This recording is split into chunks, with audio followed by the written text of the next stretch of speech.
तो बोलिए गणपति महाराज की जय, सियापति रामचंद्र की जय। तो राम राम सभी दोस्तों, भाइयों बहनों। अभी तक हम श्री रामचरितमानस के अयोध्या कांड को पढ़ चुके हैं। अयोध्या कांड के बाद आज हम श्री रामचरितमानस के अरण्य कांड को पढ़ेंगे। अरण्य कांड मतलब अरण्य का अर्थात जंगल, अर्थात जो वन में वास किया। तो राम जी, सीता जी और लक्ष्मण जी ने जैसे कि वन में वास किया, तो उसके बारे में भी हमारे श्री रामचरितमानस के अरण्य कांड में वर्णित है कि किस तरह से उन्होंने वहाँ पर जीवन जिया। और आइए जानते हैं किस तरह से उन्होंने अपना जीवन उस वन में जिया 14 साल के लिए। तो बोलिए सियापति रामचंद्र की जय। श्री जानकी वल्लभ विजयते। जय श्री राम।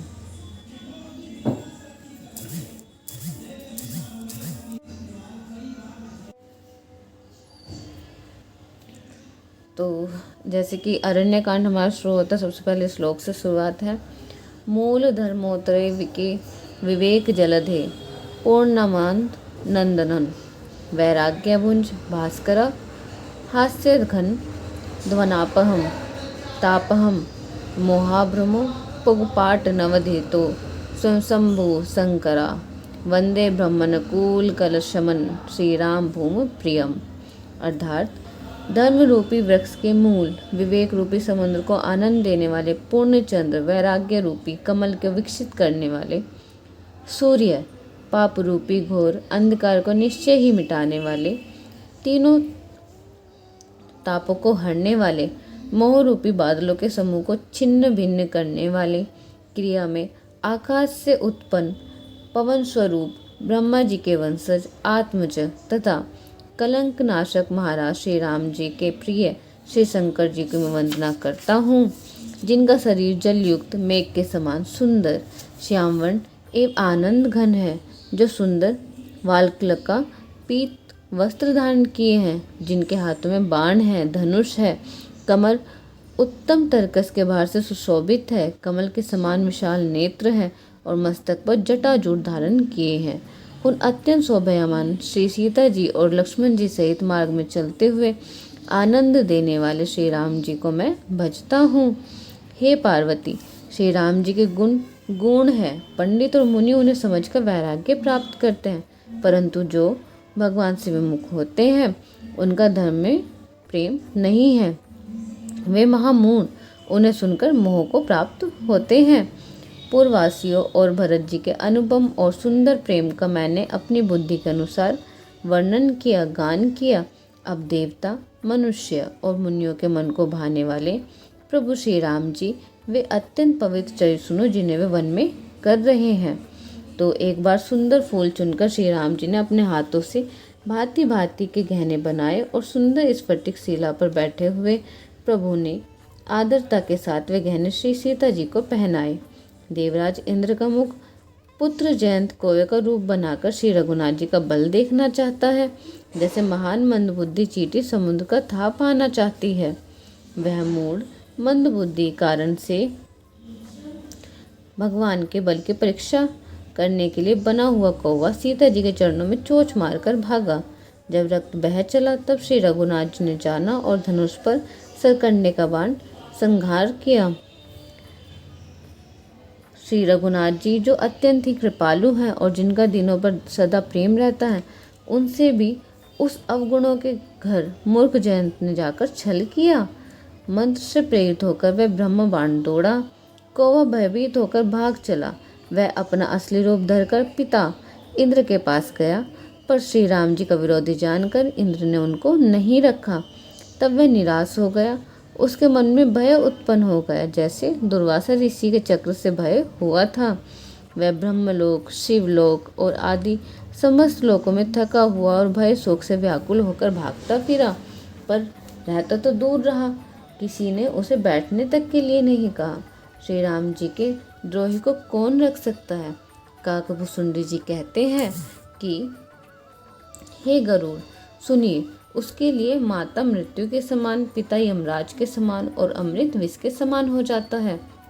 पितृ सैकड़ों शत्रुओं करने वाले लगने लगते हैं। देवनंदी गंगा जी उसके लिए वैतरणी यमपुरी की नदी हो जाती है।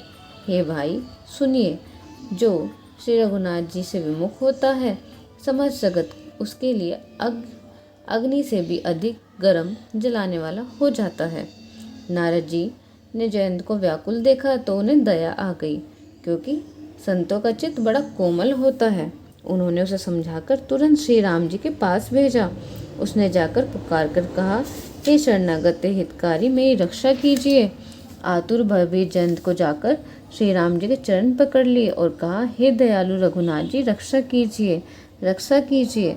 आपने अतुलित बल और आपकी अतुलनीय प्रभुता सामर्थ्य को मन बुद्धि जान नहीं पाया था। अपने किए हुए कर्म को उत्पन्न हुए फल मैंने पा लिया।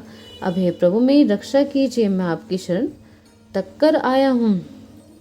शिव जी कहते हैं, हे पार्वती, कृपालु श्री रघुनाथ जी ने उनको अत्यंत दुख भरी वाणी सुनकर उसे एक आँख का काना बनाकर छोड़ दिया। उससे मोहवश द्रोह किया था, इसलिए यद्यपि उसका वध ही उचित था, पर प्रभु ने कृपा करके उसे छोड़ दिया।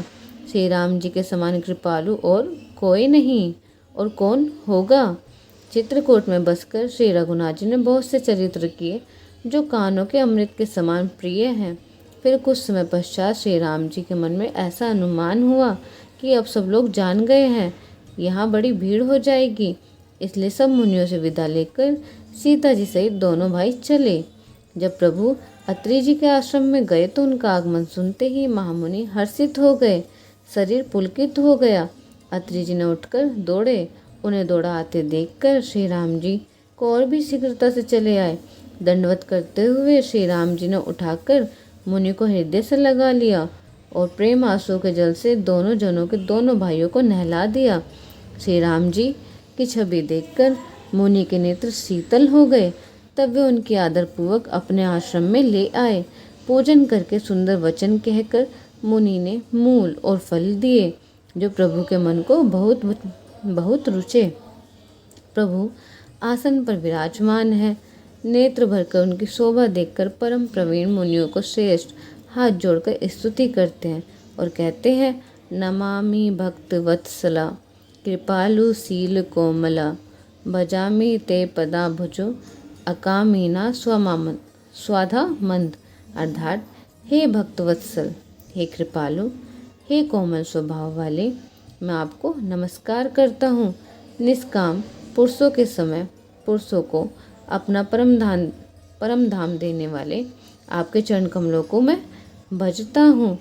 निकाम श्याम सुंदरा भवाबुनाथ मंदरा प्रभु फुलकंज लोचना मदादि दोष मोचना। अर्थात आप नितांत सुंदर श्याम संसार रूपी समुद्र को मथने के लिए मंदराचल फूले हुए कमल समान नेत्रों और मंद आदि दोषों को छुड़ाने वाले हैं। प्रबल बाहु विक्रमा प्रभो प्रमय वैभवा निसंग चाप सायक धरा त्रिलोक नायक। अर्थात हे प्रभु, आपकी लंबी भुजाओं का पराक्रम और आपका ऐश्वर्य अप्रेम्य, बुद्धि के परे अथवा असीम है। आप तरकस और धनुष बाण धारण करने वाले तीनों लोकों के स्वामी हैं। दिनेश वंज मंडना महेश चाप खंडना मुनिंद्र संत रंजने सुरारि वृद्ध भंजने।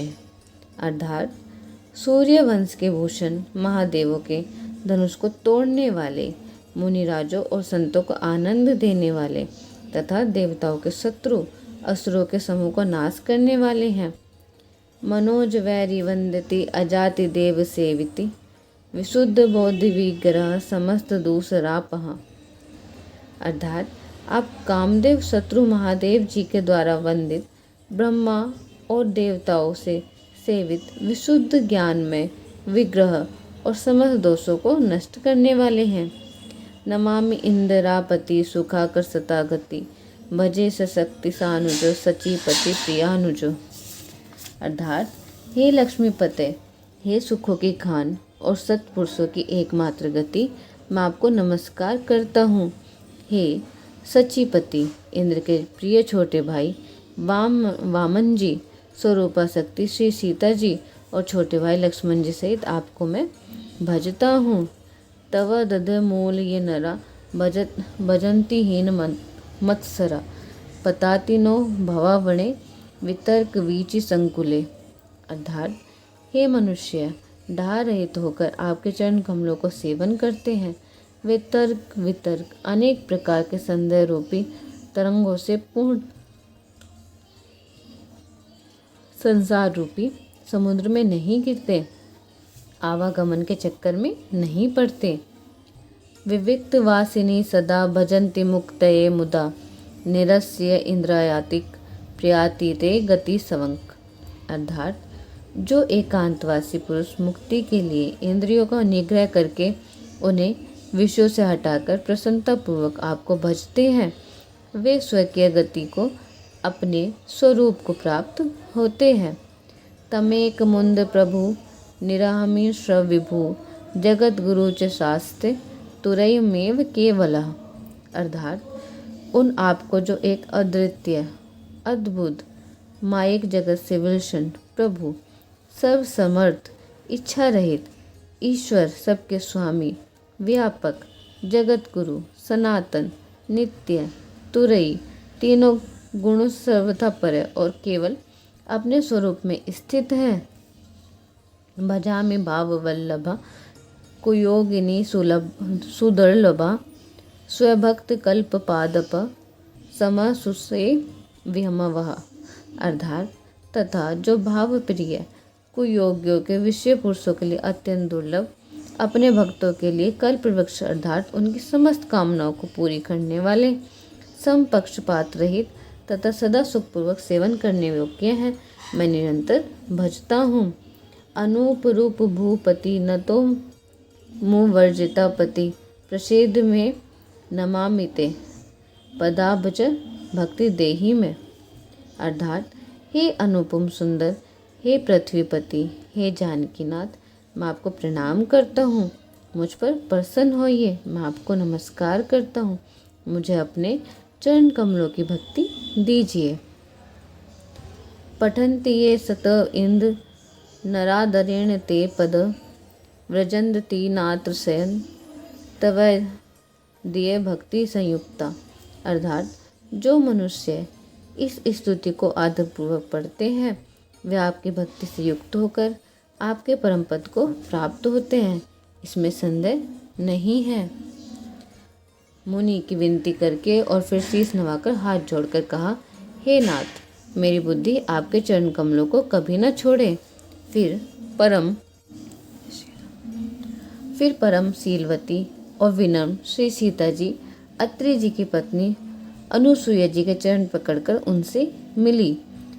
ऋषि पत्नी के मन में बड़ा सुख हुआ। उन्होंने आशीष देकर सीता जी को पास बैठा दिया और उन्हें एक ऐसा दिव्य वस्त्र और आभूषण पहनाए जो नित्य नित्य नए, निर्मल और सुहावने बने रहते हैं। फिर ऋषि पत्नी उनके बहाने मधुर और कोमल वाणी से स्त्रियों के कुछ धर्म बखान कर कहने लगी और कहा, हे राजकुमारी सुनिए, माता पिता भाई सब हित करने वाले हैं, परंतु ये सब एक सीमा तक ही सुख देने वाले हैं। परंतु हे जानकी, पति तो मोक्ष रूप असीम सुख देने वाला है।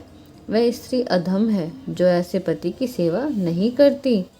धैर्य, धर्म, मित्र और स्त्री, इन चारों की विपत्ति के समय ही परीक्षा होती है। वृद्ध, रोगी, मूर्ख, निर्धन, अंधा, बहरा, क्रोधी और अत्यंत ही दीन, ऐसे भी पति का अपमान करने से स्त्री यमपुरी के भांति भांति के दुख पाती है।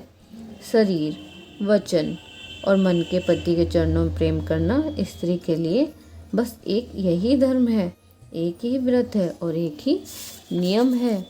जगत में 4 प्रकार से पतिव्रताएं हैं। वेद, पुराण और संत सब ऐसा कहते हैं कि उत्तम श्रेणी की पत्नी पतिव्रता के मन में ऐसा भाव बसा रहता है कि जगत में मेरे पति को छोड़कर दूसरा पुरुष स्वयं में नहीं है। मध्यम श्रेणी की पतिव्रताएं पराये पति को कैसे देखती हैं, जैसे वह अपना सगा भाई, पिता या पुत्र हो, अर्थात समान अवस्था वाले को वह भाई के समान रखती है, बड़े को पिता के रूप में और छोटे को पुत्र के रूप में देखती है। जो धर्म को विचार कर और अपने कुल की मर्यादा समझकर बची रहती है, वह निकृष्ट निम्न श्रेणी की स्त्री है, ऐसा वेद कहते हैं।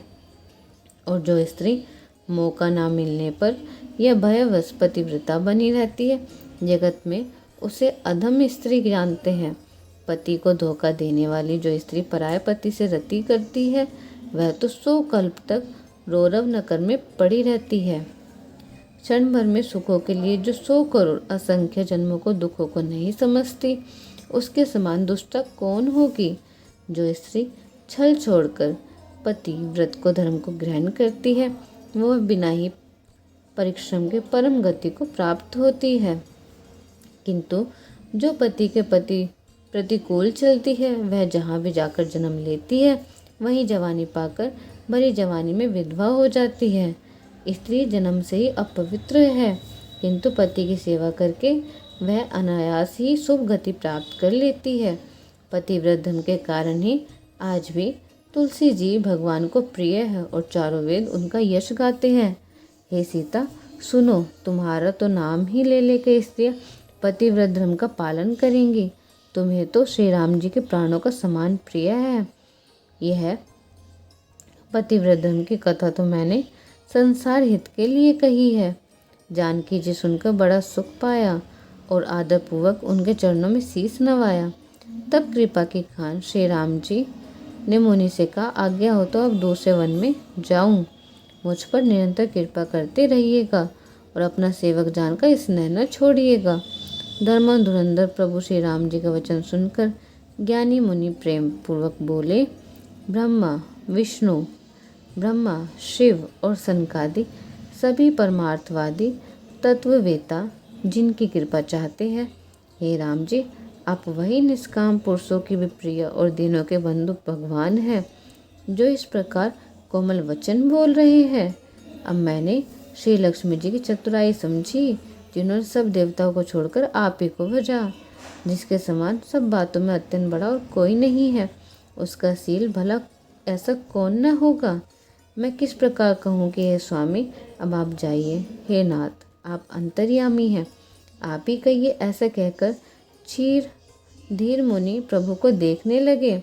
मुनि के नेत्रों से प्रेम आंसू का जल बह रहा है और शरीर पुलकित है। प्रभु मुनि अत्यंत प्रेम से पूर्ण है, उनका शरीर पुलकित है और नेत्रों को श्री राम जी के मुख कमलों से लगाए हुए हैं। मन में विचार रहे हैं कि मैंने ऐसे कौन से जप तप किए थे, जिसके कारण सत ज्ञान गुण और इंद्रियों से परे प्रभु के दर्शन पाए। जब योग और धर्म समूह के मनुष्य अनुपम भक्ति को पाता है, श्री रघुवीर जी के पवित्र चरणों की तुलसीदास जी रात दिन गाता है। श्री राम जी का सुंदर यश कलयुग के पापों को नाश करने वाला, मन को दमन करने वाला और सुख का मूल है। जो लोग इसे आदरपूर्वक करते हैं, सुनते हैं, उन पर श्री राम जी प्रसन्न रहते हैं। यह कठिन कली काल पापों का खजाना है। उसमें न धर्म है, न ज्ञान है, न योग है, न जप ही है। इसमें तो जो लोग सब भरोसों को छोड़कर श्री राम जी को भजते हैं, वे ही चतुर हैं। मुनि के चरण कमलों में शीश नवाकर देवता, मनुष्य और मुनियों के स्वामी श्री राम जी वन को चले। आगे श्री राम जी और उनके पीछे छोटे भाई लक्ष्मण जी हैं। दोनों ही मुनियों का सुंदर वेश बनाए अत्यंत सुशोभित है। दोनों के बीच में श्री जानकी जी कैसे सुशोभित हैं, जैसे ब्रह्मा और जीव के बीच माया हो। नदी, वन, पर्वत और दुर्गम घाटियाँ सब अपने स्वामी को पहचान कर सुंदर रास्ता दे देते हैं। जहाँ जहाँ देव श्री रघुनाथ जी जाते हैं, वहाँ वहाँ बादल आकाश में छाया जाते हैं। रास्ते में जाते हुए विराट राक्षस मिला, सामने आते श्री रघुनाथ जी ने उसे मार डाला। श्री राम जी के हाथ से मरते ही उसने तुरंत दिव्य रूप प्राप्त कर लिया। दुखी देखकर प्रभु ने उसे अपने परम धाम को भेज दिया। फिर वह सुंदर छोटे भाई लक्ष्मण जी सीता जी के साथ वहाँ आए, जहाँ मुनि सरभंग जी थे। श्री राम जी का मुख कमल देखकर मुनि श्रेष्ठ नेत्र रूपी भोरे अत्यंत आदरपूर्वक उनका मकरंद रस पान कर रहे हैं। सरभंग जी का जन्म धन्य है। मुनि जी ने कहा, हे कृपालु रघुवीर, हे शंकर जी के मनरूपी मानसरोवर राजहंस, सुनिए, मैं आपको ब्रह्मलोक को जा रहा था। इतने में कानों से सुना कि श्री राम जी वन में आवेंगे। तब से मैं दिन रात आपकी राह देखता रहा हूँ। अब आज आप प्रभु देख लिया, मेरी छाती शीतल हो गई। हे नाथ, मैं अब साधनों से हीन हूँ। आपने अपना दीन सेवक जानकर मुझ पर कृपा की है। हे देव, यह सब कुछ मुझ पर उनका एहसान नहीं है। हे भक्त मंचोर, ऐसा करके आपने अपने प्रण की रक्षा की है। अब इस दीन के कल्याण के लिए तब तक यहाँ ठहरिए जब तक मैं शरीर छोड़कर आपसे आपके धाम में ना मिलूं। योग, यज्ञ, जप, तप, जो कुछ व्रत आदि भी मुनि ने किया था, सब प्रभु को समर्पण करके बदले में भक्ति का वरदान ले लिया। इस प्रकार दुर्लभ भक्ति प्राप्त करके फिर चिता रचकर मुनि सरभंग जी हृदय सब आसक्ति छोड़कर उस पर जा बैठे। हे नील मेघ के समान श्याम शरीर वाले सगुण रूप श्री राम जी, सीता जी और छोटे भाई लक्ष्मण जी सहित प्रभु आप निरंतर मेरे हृदय में निवास कीजिए। ऐसा कहकर सरभंग जी ने योगरी से अपने शरीर को जला डाला और श्री राम जी ने कृपा से वे बैकुंठ को चले गए। प्रभु भगवान में लीन इसलिए नहीं हुए कि उन्होंने पहले ही भेद भक्ति का वर ले लिया था। ऋषि समूह मुनि से सरभंग जी को यह दुर्लभ गति देखकर अपने हृदय में विशेष रूप से सुखी हुए। समस्त मुनिवृंद श्री राम जी की स्तुति कर रहे हैं और कह रहे हैं कि शरणागत हितकारी करुणा के मूल प्रभु की जय हो। फिर श्री रघुनाथ जी आगे वन में चले। श्रेष्ठ मुनियों ने बहुत से समूह उनके साथ हो लिए। हड्डियों का ढेर देखकर श्री रघुनाथ जी को बड़ी दया आई। उन्होंने मुनियों से पूछा और मुनियों ने कहा, हे स्वामी, आप सर्वदर्शी, सर्वज्ञ और अंतर्यामी, सबके हृदय की जानने वाले हैं। जानते हुए भी अनजान की तरह हमसे पूछ रहे हैं। राक्षसों के दलों ने सब मुनियों को खा डाला है। यह सब उनकी हड्डियों के ढेर हैं। यह सुनते ही श्री रघुनाथ जी के नेत्रों में जल छा गया। उनकी आंखों में करुणा के आंसू भर आए। श्री रघुनाथ जी की भुजा उठाकर प्रण किया कि मैं पृथ्वी को राक्षसों से रहित कर दूंगा। फिर समस्त मुनियों ने आश्रम जा जाकर उनके दर्शन और संभाषण का सुख लिया। मुनि अगस्त्य जी ने एक सुतीक्ष्ण नाम का सुजान ज्ञानी शिष्य थे। उनकी भगवान में प्रीति थी।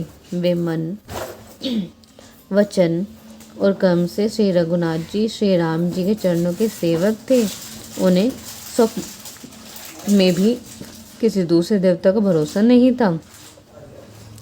उन्होंने जो ही प्रभु का आगमन कानों से सुन पाया, तो ही अनेक प्रकार का मनोरथ करते हुए वे आतुरता शीघ्रता से दौड़ चले। हे विधाता, क्या दीनबंधु श्री रघुनाथ जी मुझ जैसे दुष्टों पर भी दया करेंगे? क्या स्वामी श्री राम जी के छोटे भाई लक्ष्मण जी सहित मुझसे उनकी सेवक की तरह मिलेंगे? मेरे हृदय में दृढ़ विश्वास नहीं होता, क्योंकि मेरे मन में भक्ति, वैराग्य, ये ज्ञान कुछ भी नहीं है। मैंने न तो सत्संग, योग, जप अथवा यज्ञ ही किए हैं और न ही प्रभु के चरण कमलों को मेरे दृढ़ अनुराग ही है। हाँ, दया के भंडार प्रभु की एक बान है और जिसे किसी दूसरे का सहारा नहीं है, यह उसे प्रिय होता है।